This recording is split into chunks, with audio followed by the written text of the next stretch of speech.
పొట్ట ఎక్కువగా ఉన్న వాళ్ళు కూడా ఇలా పడుకుని చిన్నగా గాలి తీసుకుని పొట్ట నిండా గాలి తీసుకుని స్లోగా వదిలేస్తుంటే ముందు భాగాన్ని పైకి లేపు, తలని ఛాతీని పైకి లేపి గాలి పీలుస్తూ భుజంగాసన.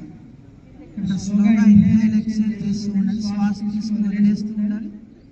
నడుముకు సంబంధించిన సమస్యలు తగ్గుతుంది. బ్యాక్ పెయిన్ తగ్గించడంలో ఉపయోగపడుతుంది. ఇంకా లంబార్ రివిజన్ ఎల్బోకి సరి చేయడంలో బాగా ఉపయోగపడుతుంది. థైరాయిడ్ సమస్య ఉన్న వాళ్ళకి థైరాయిడ్ తగ్గించడంలో కూడా ఈ ఆసనం ఎంతగానో ఉపయోగపడుతుంది. సేతు బంధాసన, కుడి చేతితో కుడి యొక్క మడాలని, ఎడమ చేతితో ఎడంకాల మడాలని పట్టుకొని నడుము భాగం పైకి లేపుతాం. పాదాలు భుజాల నుంచి పై భాగమే నేల గాలి ఉంచాలి. మధ్య భాగం అంతా పైకి లేవాలి. ఇది కూడా థైరాయిడ్ సమస్య.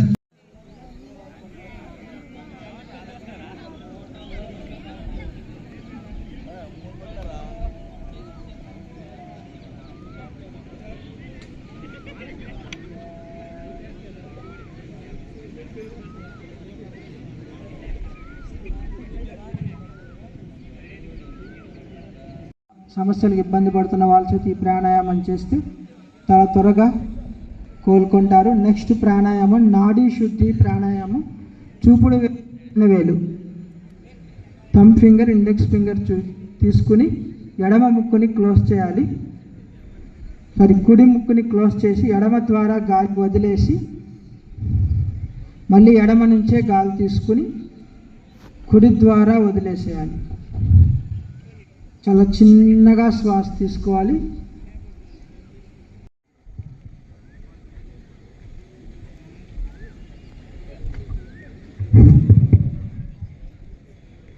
అందరికీ నమస్కారం. ఈరోజు మనము డేకి సంబంధించి 12వ అంతర్జాతీయ యోగా దినోత్సవం సందర్భంగా 21వ రోజు ఈరోజు మన పల్నాడు జిల్లా నర్సరావుపేట పెరేడ్ గ్రౌండ్స్లో ఈరోజు గౌరవ కలెక్టర్ గారి ఆదేశాలతో ఉండాలి. అప్పుడే దీనికి వల్ల మనకి ఫలితాలు వస్తాయి. దేవుడి పూజ ఏ విధంగా చిత్తశుద్ధి చేస్తామో యోగా కూడా అదేవిధంగా యోగ పూజలు చేయాలి. మానసికంగా శారీరకంగా మీరందరూ కూడా ఎదగాలంటే కూడా తప్పనిసరిగా చేయాలి. చీటికి మాటికి చికాకులు పడుతూ మీ కింద పనిచేసే వాళ్ళ మీద అధికారులు కోపడుతూ ఉంటాం, కానీ స్కూల్లో టీచర్లు పిల్లల్ని ఇబ్బంది పెడితే ఇవన్నీ కూడా లేకుండా ఉండాలంటే యోగా చేయాలి, మనస్ఫూర్తిగా చేయాలి, మంచి మనసుతో చేయాలి. అదేవిధంగా మీరందరూ కూడా చక్కటి ఆహారం బాగా భుజించాలి, చక్కగా యోగా చేయాలి, బాగా చక్కగా నిద్రపోవాలి. ఈ మూడు ఉండాలి.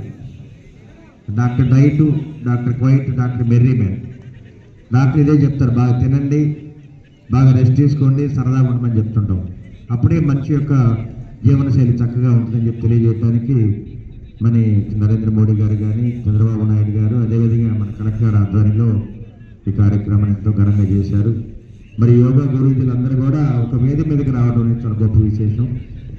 మరి నర్సాపేటలోని యోగా గురువులు అందరూ కూడా ఇక్కడ రామని ఆహ్వానించడం జరిగింది. ఆయుష్మాన్ భారత్ కింద మనందరూ కూడా రావటం చాలా గొప్ప విశేషం.